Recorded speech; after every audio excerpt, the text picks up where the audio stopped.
Okay, so now I want to get into some published material and studies that can be used to give credibility to Jung's concepts and approach to psychosis, schizophrenia.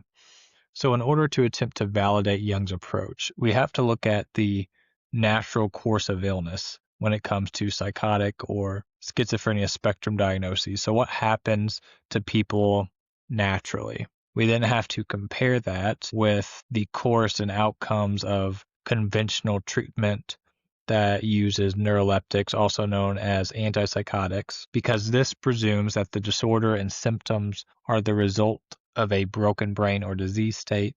And if this is true, then the only hope of a person recovering and regaining functionality is via medical or psychopharmacological intervention. So we have two different philosophies. We have Jung's philosophy, which views psychosis as a process initiated by the psyche with a purpose to try to bring about a change, a development, an adaptation, a reorganization of the personality, and that the psyche has the potential to heal itself and bring stability. And then we have the medical approach, which views psychosis as the result of a dysfunctional or disordered or diseased brain that requires medical intervention. So, one problem we have when trying to compare the group of the natural course of the illness with the conventional treatment course group is that there is not a whole lot of studies that fairly compare these two groups. The studies we mostly have and that are relied on as the support for the medical model of schizophrenia are short-term studies around 6 to 8 weeks that compare a placebo group with a group given antipsychotics and then measuring their reduction of symptoms. But these don't tell you anything about the long-term results or about the improvements that would occur in the natural course of the illness over time. And then we have studies that are used to justify the long-term use of antipsychotics and further to support the medical model, which are maintenance studies where they take a group of people off antipsychotics and then compare them with a group maintained on the antipsychotics and measure which group has more relapses over a period of time.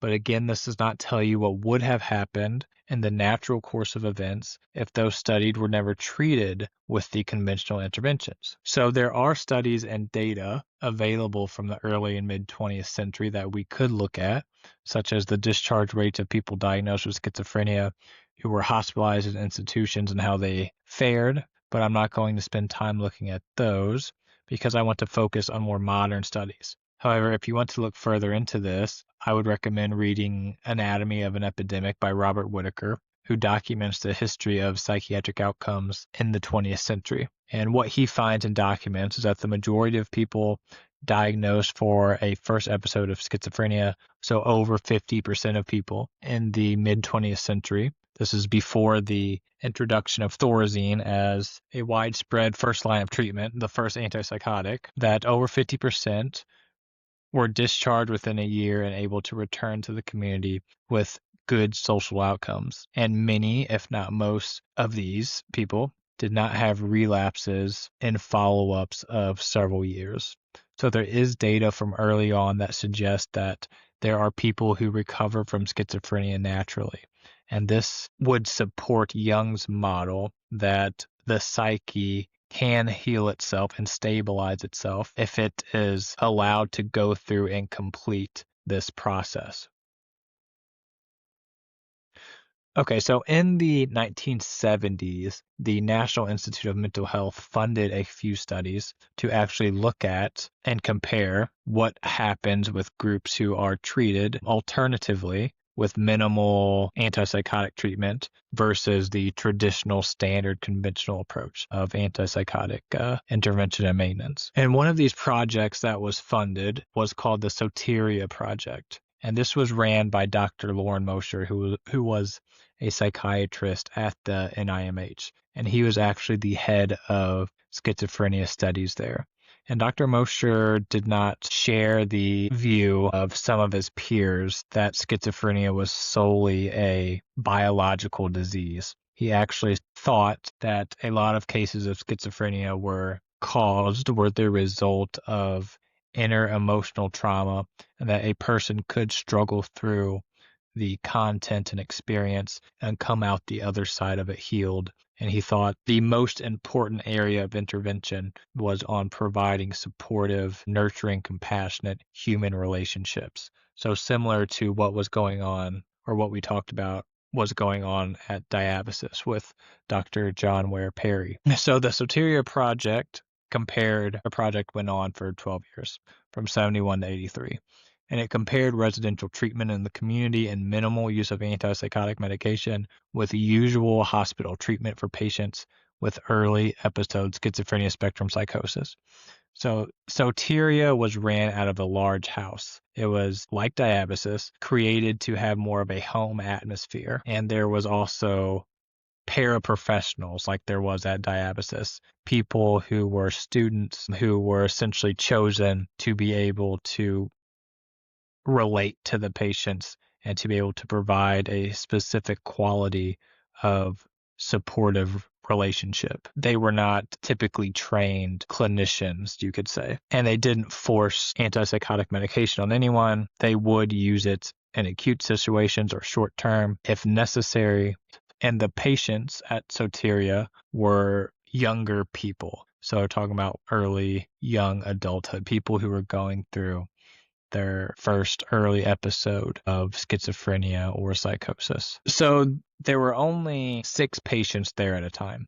So it was a small residential treatment place. I think over the 12 years, there was like 80 something patients that they treated. But Mosher and John Bolla, who helped him publish this study, summarized the results in this quote right here that I have.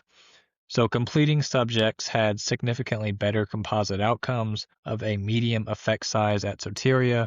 Completing subjects with schizophrenia exhibited a large effect size benefit with Soteria treatment, particularly in domains of psychopathology, work, and social functioning. Soteria treatment resulted in better 2-year outcomes for patients with newly diagnosed schizophrenia spectrum psychoses, particularly for completing subjects and for those with schizophrenia. In addition, only 58% of Soteria subjects received antipsychotic medications during the follow-up period, and only 19% were continuously maintained on antipsychotic medications. And here's another quote by them summarizing more of their thoughts. Contrary to popular views, minimal use of antipsychotic medications combined with specially designed psychosocial intervention for patients newly identified with schizophrenia spectrum disorder is not harmful, but appears to be advantageous. We think that the balance of risk and benefits associated with a common practice of medicating nearly all early episodes of psychosis should be re-examined. So here is a study, a project that clearly demonstrates there is a subset of people who go through psychotic episodes and who are diagnosed with schizophrenia who are able to be treated without any maintenance of antipsychotic intervention.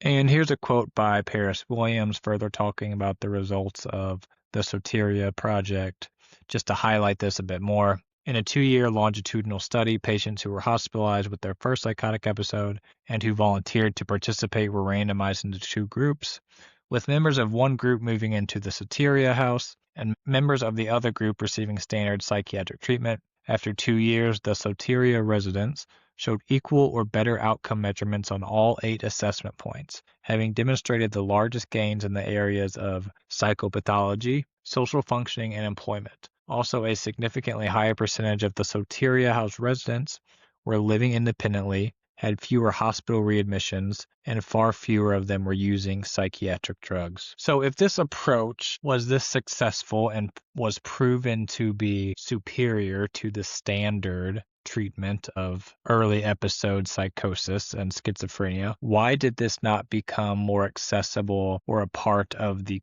regiment of treatment? Why did this essentially just disappear and not many people know about it today. Well, Dr. Mosher was essentially pushed out of the NIMH. During the East, there was a big rebranding taking place, a rebranding of mental illness having or being caused by biological factors. And there was a concerted effort by the APA, the psychiatric industry, the NIMH, the pharmaceutical industry to create this narrative that mental health issues could be pinpointed to be caused by some sort of dysregulation or imbalance in the brain. And it legitimized psychiatrists by having interventions that targeted these supposed imbalances. And obviously, this served the financial interests of pharmaceutical companies. It was a way for the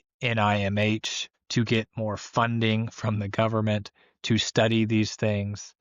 It also legitimized psychiatry as being a science that focused on clearly definable biological diseases, which separated them from psychologists and therapists in the treatment of mental health issues. So Dr. Mosher's approach in the Soteria house, this data didn't fit into the rebranding and the narrative that was being pushed at the time and is still at the forefront. So real quick, I also wanted to mention another study that took place during the 70s funded by the NIMH. And this one was done by William Carpenter and Thomas McGlashan. And they compared a group treated with standard antipsychotic medication versus a group not treated with drugs. And they found that those treated without drugs were discharged sooner than the drug-treated patients, and only 35% of the non-medicated group